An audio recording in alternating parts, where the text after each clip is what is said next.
Good morning, Auto Boys. So for today, magkakabit tayo ng lowering spring for Honda Brio RS, yung latest model yan. So fender gap check tayo. Ang gulong niya is using 195/40 R17. Specs. Boss, ano specs ng mags mo ulit? 17/7 offset 50. Yun, 17/7 offset 50. Kaya tingin ko wala siyang magiging problema sa wrapping. So, fender gap check muna natin. Concern niya is natataasan siya, so gusto niya ibaba. So, sikip yung tres, pero ideally mga 2.5 to. Yan, sikip eh. Sikip yung 3 finger gap. So, 2.5 yung front, right side, then yung rear, sikip din yung tres. So, halos dos eh. Parang mas maluwag pa yung front. So, ito para sa akin 2. Ayan o, halos ayaw na pumasok ng tres. So, 2 stock spring siya na. Kita nyo yung fender gap, mas mababa na talaga yung rear. Lalo na dito. Ayan, dos na dos siya. Hindi talaga papasok yung tres.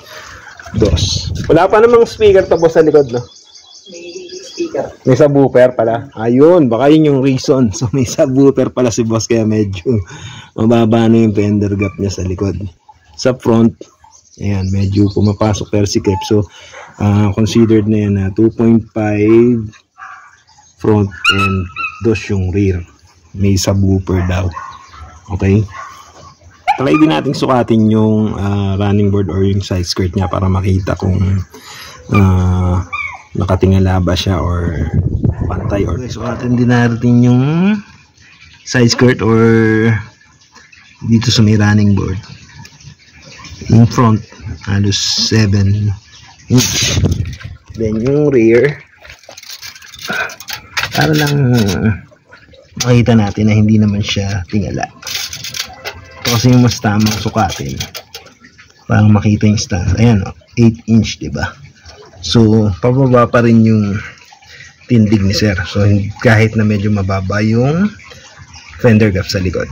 Okay, so expectation natin dito baka kasi maging 1.5 na lang itong likod or 1.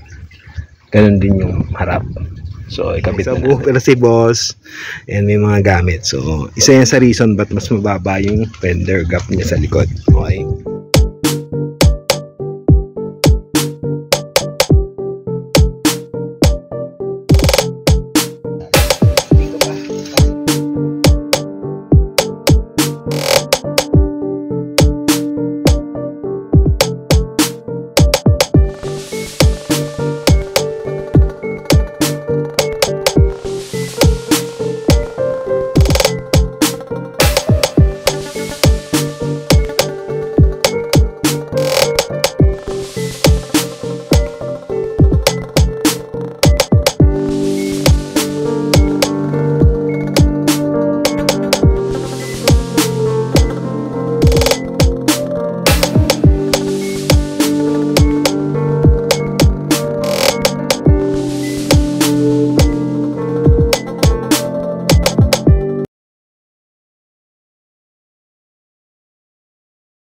So guys, na-install na natin yung springs. Fender gap check tayo. Ang ina 2.5 yung front, dos yung rear.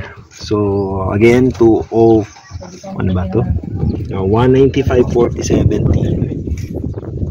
Hindi na pasok yung dos from 2.5. I considered this one finger gap. Okay, hindi rin pasok yung 1.5 eh. Sikip yung dos, hindi. So 1 finger gap front, and yung rear ang ina dos lang to kasi may maraming load si sir sa likod eh. May subwoofer pa, hindi na rin pasok yung dos. Mas tight yung 1 pero 1 siya compared dun sa 1 sa harap. So Once mag-settle, normally ang nagse-settle naman yung front lang kasi siya yung may load na lagi, which is yung makina. I do believe magpapantay siya lalo, which is a good thing kasi nung naka-start spring siya, hindi napantay yung fender gap niya. So sa driver side, from 2.5, hindi na rin kasya yung dos, hindi rin kasya yung 1.5. Parehas. One finger gap. Then, one finger gap din yung rear. So nagpantay siya. Mas tight lang yung likod. Pero parehas one finger gap, front and rear. Ingat.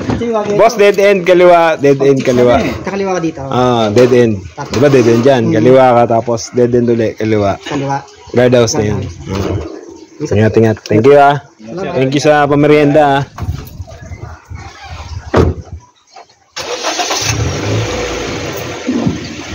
Rio. Ayaw daw niya ng mga chrome. Kaya pati emblem tinanggal.